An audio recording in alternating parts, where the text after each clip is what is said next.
যে বয়সে একটা মেয়ের পুতুল খেলে দিন কাটার কথা, যে বয়সে স্কুলের চত্বরে বন্ধুদের সঙ্গে টিফিন ভাগ করে খাওয়ার কথা, ঠিক সেই 12 বছর বয়সে একটা একচিলতে মেয়ের হাতে উঠে এসেছিল ভারী লোহা 303 রাইফেল। কাঁধে ঝোলায় বই খাতার বদলে ঠাঁই করে নিয়েছিল কার্তুজ। কোনো রোমাঞ্চ বা বিপ্লবের নেশায় নয়, স্রেফ পেটের টানে এক মুঠো ভাতের আশায়। আজ থেকে বহু বছর আগে জঙ্গলমহলে রুক্ষ মাটিতে দাঁড়িয়ে খিদের জ্বালায় চন্দনা সিং থেকে শোভা মুন্ডা হয়ে ওঠার সেই যে লড়াই শুরু হয়েছিল তা আজও থামেনি। দীর্ঘ 15 বছর জেলের অন্ধকূপে যৌবনটা সঁপে দিয়ে যখন তিনি আলোর দুনিয়ায় ফিরবেন, তখন ভাবা গিয়েছিল এবার হয়তো শান্তি মিলবে। কিন্তু না, নিয়তির পরিহাস বোধহয় একেই বলে। বন্দুকের নল থেকে বের হওয়া বারুদের গন্ধ স্তিমিত হয়েছে ঠিকই, কিন্তু খিদের জ্বালা আর বেঁচে থাকার চরম অনিশ্চয়তা আজও তাড়া করে বেড়াচ্ছে প্রাক্তন মাওবাদী স্কোয়াড সদস্য শোভা মুন্ডাকে। মেদিনীপুরের কেন্দ্রীয় সংশোধনাগারে লোহার ফটক পেরিয়ে 2025 সালে যখন তিনি মুক্ত আকাশে নিঃশ্বাস নিলেন, তখন তার সামনে ছিল এক বুক আশা। ভেবেছিলেন অন্ধকার অতীতকে পিছনে ফেলে এবার মূল স্রোতে জীবনে একটু মাথা গোজার ঠাঁই পাবেন, হয়তো দুবেলা নিশ্চিন্তে ডাল ভাত জুটবে। কিন্তু বাস্তবটা যে জেলের চার দেওয়ালের চেয়েও বেশি নিষ্ঠুর, তা এখন প্রত্যেকটা মুহূর্তে টের পাচ্ছেন শোভা।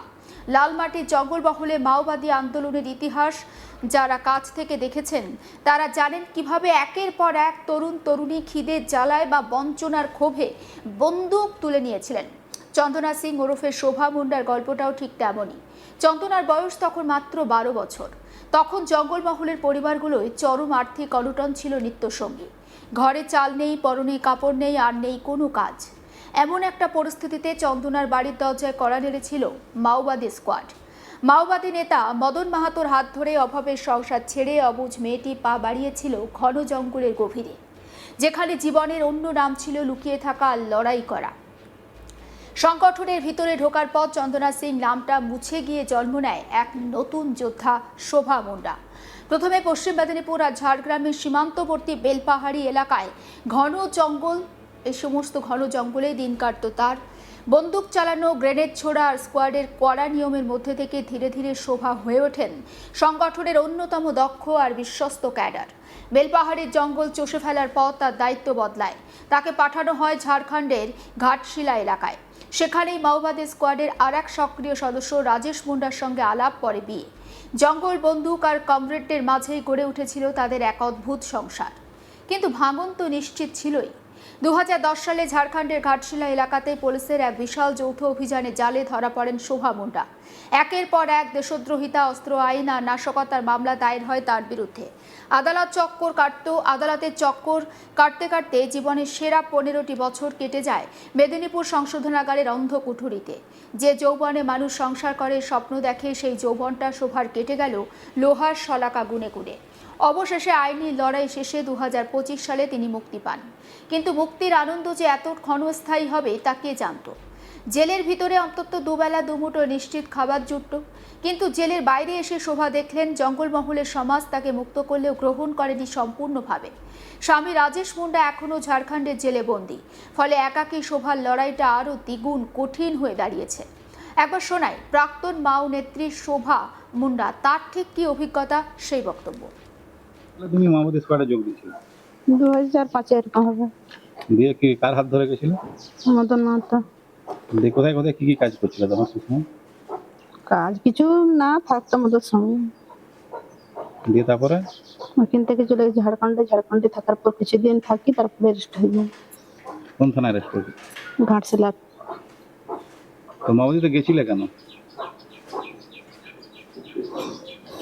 গেছিলাম, আমার তখন ছোট তো, আমি জানিনি কিছু, ভালো মন্দ তো বুঝিনি কিছু।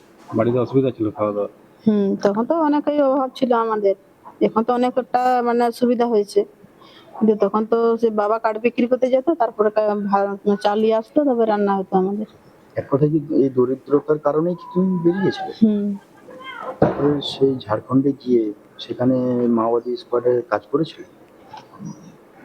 ছিলাম কিছুদিন, তারপরে তো রেস্ট হয়ে যায়। কত বছর ছিলে তাও? ওই তো 4 বছর ছিলাম, তারপরে তো আমি 15 বছর তো জেলেই কাটলাম। খেলা কবে পেলে? 2025 সালে। কোন জেলে ছিল? কোন জেল থেকে ছাড়া পেলেন? মেদিনীপুর। তারপর থেকে তোমাদেরকে কি যোগাযোগ করেছে, সরকার থেকে কোনো যোগাযোগ করা হয়েছিল কোনো বাড়ি দেওয়ার জন্য? না না, এই সকল কিছু যোগাযোগ করেনি। রেশনের চাল পাও? না, এখন কিভাবে দিন চলে? কিনে খেতে হয়। কোনো কোনো নেতা, কোনো অফিসার? না না, কিছু না, কোনো সুবিধা দেয়নি আমাদের। স্কোয়াডে কি নাম ছিল তোমার? আমার সভা নাম ছিল। রেশন অফিসে গেছিলে? বিডিও অফিস, রেশন অফিস এগুলোতে গেছিলে? বিডিও অফিস, বেলপাড়ি তো গেছি আমি অনেকবার, মানে ভোটের জন্য, ভোটারটা হয়নি বলে। তারপরে ঝাড়খণ্ডেও, ঝাড়গ্রামেও গেছিলাম। ওখানে বলছে এখন এগুলা কোনো কিছু হবে না। যখন হবে না বলছে তখন আমরা পেছিয়ে গেলাম, যে এখন যদি কিছু না হয় তো পরে হতে পারে।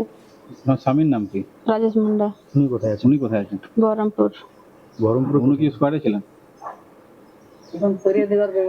ওই ছিল আগে, একসঙ্গে আমরা থাকতাম। তাহলে কি উনি কি অ্যারেস্ট হয়েছেন? হ্যাঁ, ও 2009 সালে ধরা পড়ে গেছে। এখন কি জেলেই আছে? হ্যাঁ এখন আর সেইভাবে কোনো যোগাযোগ? হ্যাঁ, যোগাযোগ আছে, মানে ফোন টোন করে জেল থেকে। এখন তো সরকার পরিবর্তন হয়েছে, কি বলবে বর্তমান সরকার? সরকারের কাছে কি আশা রাখবে? আশা তো এটাই রাখবো কি, আমাদের যদি এতদিন পর আমরা জেল খেটেছি, তারপরে যদি আমাদেরকে যদি কিছু একটা চাকরি বাকরি বা কোনো কিছু ব্যবস্থা করে দিত তাহলে তো অনেকই ভালো হতো। এখন কি কষ্ট করে চলছে? কষ্ট তো অনেকই কষ্ট। সকালবেলায় চলে যায় কাজে, আবার এখন আসবো, তারপরে কিছু তো নেই আমাদের কাছে। দাদা বৌদি তো থাকে, ওরা তারা আলাদা। মায়ের ঘরে একটা ছোট ঘর, এই ছোট, মানে আমার একটু থাকতেও অসুবিধা হচ্ছে, মায়েরও অসুবিধা হচ্ছে। এই বেশি আর কি, যদি এটা যদি মদত করতো আমাদের, মানে আমাকে, তাহলে খুব ভালো হতো। তুমি যোগাযোগ করেছো প্রশাসনের সাথে একবার? হ্যাঁ, বলেছি অনেকবার। আগে যে বড় বাবুরা ছিল, মানে ভোটের আগে যারা ছিল তারাকেও বলেছিলাম, তারা বলেছিল যে আমরা একটা দেখছি, মানে কিছু চাকরি বাকরির ব্যবস্থা করছি। আর তৎকালীন সরকার কোন রকম ভাবেই, তখন মমতা ছিল, তারপরে তো মোদি এলো। তখন আর তো মোদি হওয়ার পর তো আমাদের এখন, মানে কথায় যেটা বলছে লোকে, যে আমাদের নাকি আর কিছু হবে না। আজকের দিনে দাঁড়িয়ে যদি কেউ জঙ্গলমহলের সে প্রত্যন্ত গ্রামের শোভার বর্তমান জীবনের খোঁজ নেন, তবে শিউরে উঠতে হবে। বৃদ্ধা মায়ের হাত ধরে এক চিলতে ভাঙা ঘরে দিন কাটছে তার। নিজের নামে কোনো পাকা ঘর নেই, রাজ্য বা কেন্দ্রের কোনো আবাসন প্রকল্প আজও তার দরজায় পৌঁছায়নি। একসময় ত্রাস জাগানো মাওবাদী যোদ্ধা আজ বেঁচে থাকার জন্য অন্যের জমিতে দিনমজুরির কাজ করছেন। সকাল থেকে চড়া রোদে পিঠ পুড়িয়ে যেটুকু টাকা পান তা দিয়ে মায়ের জন্য ওষুধপত্র আর চাল কেনাই তার দায় হয়ে ওঠে। আপনার শোনায় শোভা মুন্ডা, ঠিক তার মায়ের ঠিক কি বক্তব্য, কতটা কষ্টে জীবন কাটে তাদের, লক্ষ্মী সিং তার বক্তব্য। আপনার মেয়ে কত বছর বয়সে বেরিয়ে যায়? 12 বছর বয়স। আমি তো লেখাপড়া জানি না, হ্যাঁ। আর 12 বছরটা জানি, আর আমি গুনতে করতে পারবো না। তারপর আমিও খেপি পাগলের মতন হয়ে গেছি। তো অনেক শরীর খারাপ, আমার জামাই বাবু, আমার ছেলে অনেক জায়গায় লেগেছিল। লেগার পর কিছুদিন ভালো থাকি। মেয়ে আসতো ঘরে স্কোয়াডে যাওয়ার পর? না, আসতো না। ঘরে আসতো না? না, একবার এসেছিল লুকিয়ে লুকিয়ে। দীর্ঘদিন তো জেল খেটেছে। কি করবো আমি, আমার তো কোনো হাত নেই। কোন পোস্টারে লেখা হলে, লেখা থাকলে আমি করবো যে এইটা কাজে আসছে। শুধু মুখটুকু আছে, চোখ তো নেই যে আমি কিনবো। এই পোস্টারটাই লেখা আছে, এই পোস্টারটাই লেখা। সরকারি কি সাহায্য পান আপনারা? না, আমরা কিচ্ছু পাইনি, একখানা ঘর পেয়েছিলাম।